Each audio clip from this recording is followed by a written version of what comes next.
రక్షకుడైన యేసుక్రీస్తు వారి శ్రేష్టమైన నామంలో ఎండగండి గ్రామ ప్రజలైన మీ అందరికీ శుభాలు, దేవుని యొక్క నామంలో సమాధానాలు ప్రకటిస్తూ ఉన్నామండి.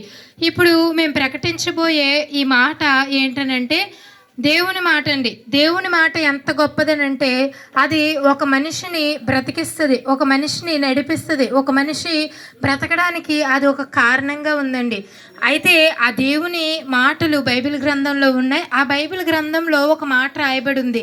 ఏమనంటే యేసుక్రీస్తు ప్రభువారు ఈ లోకంలో జన్మించిన తర్వాత ఒక దూత గొర్రెల కాపరులకు వచ్చి ఇలా చెప్తుంది. ఏమనంటే, భయపడకుడి, ప్రజలందరికీ కలగబోవు మహా సంతోషకరమైన సువర్తమానము నేను మీకు ప్రకటిస్తున్నాను అని చెప్పిందండి. ఆ దూత చెప్పింది ఏమని? ప్రజలందరికీ కలగబోవు మహా సంతోషకరమైన సువర్తమానం.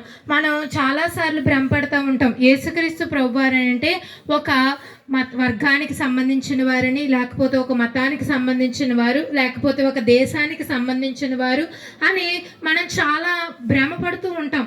అయితే యేసుక్రీస్తు ప్రభువారు ఈ లోకంలో మనిషిగా జన్మించిన దినాన ఆ దేవదూత చెప్తున్నాడు కదా, ప్రజలందరికీ కలగబోవు మహా సంతోషకరమైన సువర్తమానము.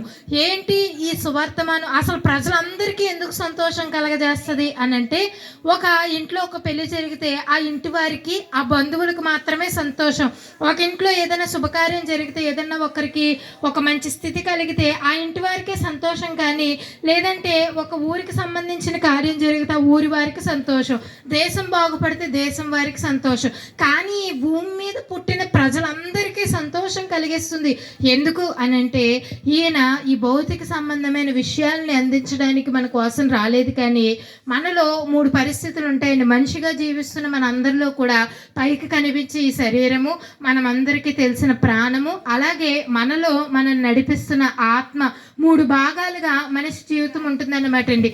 ఈ 3 పరిస్థితుల్లో శరీరము, ప్రాణము, మన శ్వాస ఆగిపోయిన వెంటనే భూమిలో కలిసిపోతాయి. అంటే ప్రాణం అనగా రక్తము, శరీరం అనగా మనకు కనిపిస్తున్న ఈ శరీరం, ఈ 2 కూడా భూమిలో కలిసిపోతాయి. కానీ మనలో ఉన్న ఆత్మ ఏమవుతుందనంటే, మనం పాపిగా ఈ లోకానికి వచ్చాం, పాపంలోనే బ్రతుకుతున్నాం. ఇలా పాపిగా కనుక మన ఆత్మ మనం చనిపోతే మన ఆత్మ నరకం పాలు అయిపోతుందండి. దేవుడు నరకాన్ని ఎందుకు సృష్టించాడు? దేవుడు ప్రేమస్వరూపి కదా. అంటే దేవుడు మనుషుల కొరకు నరకాన్ని సృష్టించలేదు, కానీ సాతాను కొరకు, అంటే దేవునికి అవిధేయంగా తిరిగిన ప్రధాన దూత కొరకు నరకాన్ని దేవుడు ఏర్పాటు చేశాడు. అయితే ఆ ఏర్పాటు చేసిన ఆ ఏర్పాటులోకి సాతాను, నేను ఒక్కడినే ఆ నరకంలోకి వెళ్ళను, కానీ నాతో పాటు దేవుడు ప్రేమిస్తున్నాడు కదా, దేవుడు వీళ్ళందరినీ కుమారులుగా, కుమార్తెలకి భూమి మీద తన బిడ్డలుగా చేసుకున్నాడు కదా, వీళ్ళందరినీ కూడా నరకానికి తీసుకెళ్ళిపోతానని మనలో పాపము అనే పరిస్థితిని కలిగించి, మనం ఆ పాపంలోనే పుట్టి, ఆ పాపంలోనే పెరిగి, ఆ పాపంలోనే చనిపోయే వరకు కూడా అపవాది మనల్ని నడిపిస్తూ ఉన్నప్పుడు మనల్ని సృష్టించాడు కదండి దేవుడు. మనకి తండ్రి అయిన దేవునిగా దేవుడు ఉన్నాడు కదండి. ఆ దేవుడు మనల్ని ఏం చేశాడని అంటే, మనందరినీ ప్రేమించి మన కొరకు మనిషిగా ఈ లోకానికి వచ్చాడు. ఎందుకంటే దేవునిగా అని చెప్పి మీరందరూ నా బిడ్డలే అని చెప్తే సరిపోద్ది కదా అనుకోవచ్చు. అలా చెప్తే మనకు అర్థం కాదండి. దేవుని భాష మనకు అర్థం కాదు, మనుషుల భాష మాత్రమే మనకు అర్థమవుతుంది. కాబట్టి పైగా ఏంటంటే, మనందరం కూడా మనుషులం. మనందరి పాపాలు పోవాలంటే రక్తం చిందించబడాలి. రక్తం చిందించబడకుండా పాప క్షమాపణ లేదు.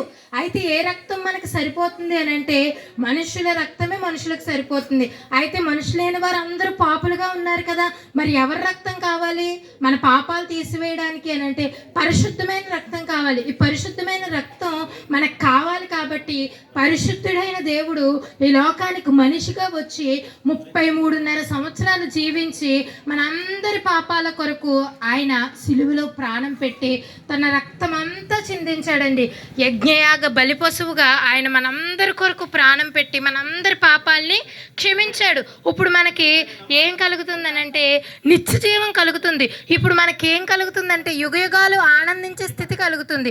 ఇది మనకి ఎలా మనం సంపాదించుకోవాలని అంటే, మనం చేయాల్సిందల్లా ఏంటంటే, యేసుక్రీస్తు నామమందు విశ్వాసం ఉంచి ఆయన దేవుడని, ఆయన రక్షకుడని, ఆయన నామమందు మనం విశ్వాసం ఉంచినట్లయితే మనందరము కూడా రక్షించబడతాం. ఎంత ఘోర పాపినైనా ఆయన క్షమిస్తాడండి, క్షమించి రక్షణ ఇస్తాడు.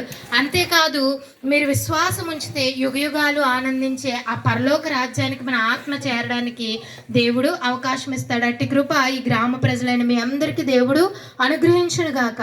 ఆమేన్.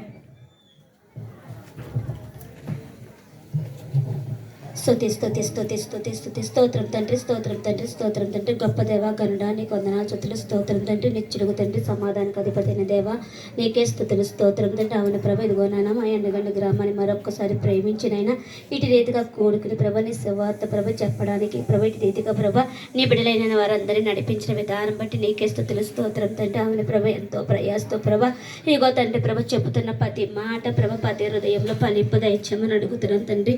వింటున్న ప్రతి బిడ్డ ప్రభ గ్రహించుకోవడానికి సహాయం చేయమని అడుగుతున్నాం ప్రభ. అవును ప్రభ, ఇగో తండ్రి సువార్త ప్రభ చెప్పుతుండగా ప్రభ మేమైతేనైనా విని విడిచిపెట్టేవారుగా కాకుండా ప్రతి ఒక్క హృదయంలో ప్రభ ఫలింపు దయచేయమని అడుగుతున్నాను తండ్రి. అవును ప్రభ, ఏ ఆత్మ నశించిపోవడం నీకు ఇష్టం కాదు కదా ప్రభు. అవును ప్రభ, అనేక ఆత్మల కొరకు నాయన ఇటువంటి రీతిగా భారం కలిగి నాయన విత్తనాలు విత్తుతుండగా నీ వాక్యం అనే విత్తం ఎత్తుతుండగా ప్రభ ప్రతి హృదయంలో ఫలింపు దయచేసి ప్రతి ఆత్మ రక్షించబడడానికి సహాయం చేయమని అడుగుతున్నాం ప్రభ. మా ప్రయాసకి వ్యర్థము కాకుండా ప్రభ మా ప్రయాసకు ప్రతిఫలం దయచేయమని అడుగుతున్నాం ప్రభా. నీకు వందనాలు స్తుతులు, స్తోత్రం తండ్రి.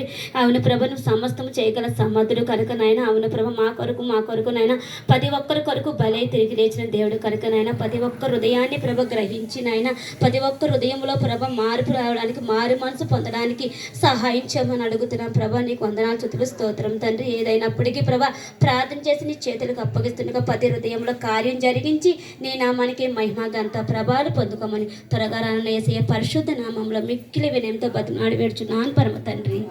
ఆమేన్.